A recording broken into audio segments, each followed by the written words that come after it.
मैं किसी मंत्री को लेके प्रेस वार्ता नहीं कर रहा। मैं वार्ता कर रहा हूँ, सबसे बड़ी चीज है उत्तराखंड को लेके, जो यहाँ के रहन सहन, खान पान, कला, भाषा, बोली, संस्कृति, यहाँ के कोदा, जंगुरा, मुंडवा, भीमल, तीमल, सेमल, यहाँ के गाढ़ गधेरे की जो बात होनी चाहिए, जो पहाड़ी राज्य जो दूर अंचल से बैठे हुए हैं उसके विरुद्ध हमारी उत्तराखंड की जो स्वाभिमान खत्म करने का काम किया जा रहा है। हमारा आजाद गीत नहीं गाया जा रहा है, हमें पहाड़ी में बोलने की आज़ादी नहीं दी जा रही, हमें जौनसारी में बोलने की आदत नहीं दी जा रही, हमको कुमाऊनी में बोलने की जो आज़ादी नहीं है। उस राज्य में जब हमारा अस्तित्व इस खतरे में है, हम पहाड़ियत का अस्तित्व जब दांव पे लगा हो, तो उस स्थिति के लिए और विशेषकर हमारी गैरत को ललकार के जिस तरह से गाली देने का काम किया जा रहा है, मैं उसको लेकर के पीड़ित हूँ। आम जनमानस पीड़ित है और मेरे साथियों ने इसको लेकर निश्चित रूप से उसको लेकर के एक वेदना, जो पीड़ा, जो दर्द उत्तराखंडियत का, उसको जागृत कर करके ये बात करने का आप मीडिया के माध्यम से तमाम लोगों को कहने का काम किया।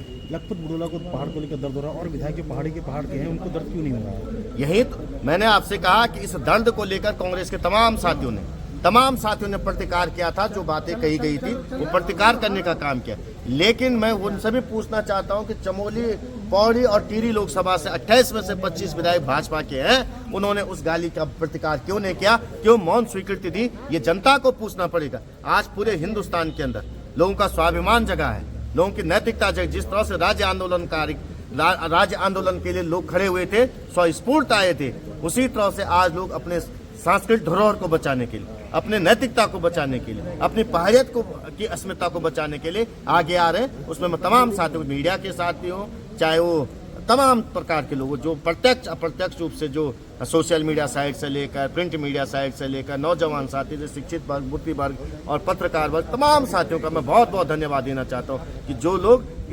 इसको लेकर के संजीदा हैं और इसको बढ़ाने का काम कर रहे हैं। आपके सवाल पर जो एटीट्यूड अध्यक्ष का था, इसके लेकर क्या कहेंगे? मैंने कहा, मैंने पीठ का सम्मान किया। पीठ के अधीन सदन है और मैंने आपसे कहा कि हमने उनका सम्मान किया, हम बैठे, लेकिन हम फिर खड़े हुए और हमने कहा कि भाई उस सदन में हम बैठ के क्या करेंगे? उस सदन का मैं प्रतिकार करता हूं जिस सदन में पहाड़ियों को गाली दी जा रही, हमको धुतकारने का काम किया। और ये पहली बार नहीं हुआ। मैं कह रहा हूं कि ये मेरी बात नहीं थी। मैं तो उस सदन में ये भी कहा कि सत्ता पक्ष से जो बैठे हुए विधायक हैं उनको भी क्षेत्र में जवाब देना पड़ेगा कि वो गाली सुन करके मौन स्वीकृति क्यों दे रही थी। भाजपा एक मंत्री का लगातार बयान जारी हो रहा है कि उत्तराखंड में लोग अलग अलग प्रदेशों से आके रहे हैं, इसको लेकर क्या सच्चाई, इसकी क्या है?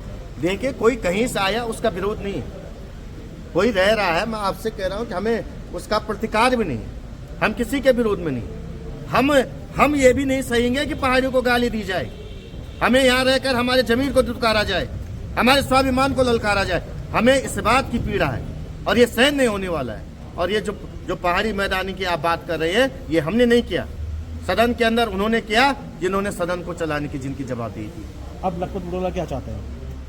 मैं चाहता हूँ कि हमारे अधिकारों पे जो डाका डाला जा रहा है, हमारे जो विकास में से लेकर और परसिमन में जो हमारे अवधारणा को जो तोड़ने का काम किया जा रहा है, जो उत्तराखंड की जो मूल भावना थी उसके विरुद्ध जो काम किया जाए, उस मूल भावना के अनुरूप काम किया जाना चाहिए। ये सरकार की जवाबदेही है और नहीं सरकार करती है तो आम जनमानस की जवाबदेही है कि उत्तराखंडियत के अनुरूप यहाँ की नीति और नियत बने। अच्छा, सीवन की बात भी आपने की कि विधानसभाएं ज़्यादा है आपके तराई क्षेत्रों में और पहाड़ों पर कम है क्षेत्रफल, जबकि पहाड़ों पर देखिए, मैंने कहा कि इस देश को, इस प्रदेश का तो मुकुट है, इस देश का भी मुकुट है हम, और इस देश के दूसरी रक्षा पंक्ति के लोग हम हैं। और मैं आपसे कह रहा हूँ, इस देश को प्रकृति भी दी है और प्राकृतिक संसाधन भी दे रहे हैं। हिंदुस्तान की 74% भूमि आज पहाड़ के निकली हुई नदियों से सिंचित होती है। आज हमारा स्वाभिमान, हमारा जो गौरव है वो पहाड़ से है और उस पहाड़ को हम बंजर नहीं रख सकते, उसकी अवहेलना नहीं कर सकते, उसको हम उसके भरोसे नहीं छोड़ सकते। और यदि उसी के भरोसे छोड़ा जाना है तो उसके प्राकृतिक संसाधनों पे उन्हीं का अधिकार दिया जाना चाहिए, जिनका जहां से लेकर के प्रकृति ने हमें ये चीजें दी है। उसको लेकर हम बात करेंगे, हम उसको लेकर अपना पीड़ा दर्द बताएं। पहाड़ केवल शराब बेचने के लिए नहीं है, पहाड़ केवल शराब बांटने के लिए नहीं रह गया। पहाड़ आज चाहता रोजगार मिले, 4 धाम जो है उसकी व्यवस्थाएं दुरुस्त हो, हमारे सनातन संस्कृति की जो मानक है उसको लेके काम किया जाए।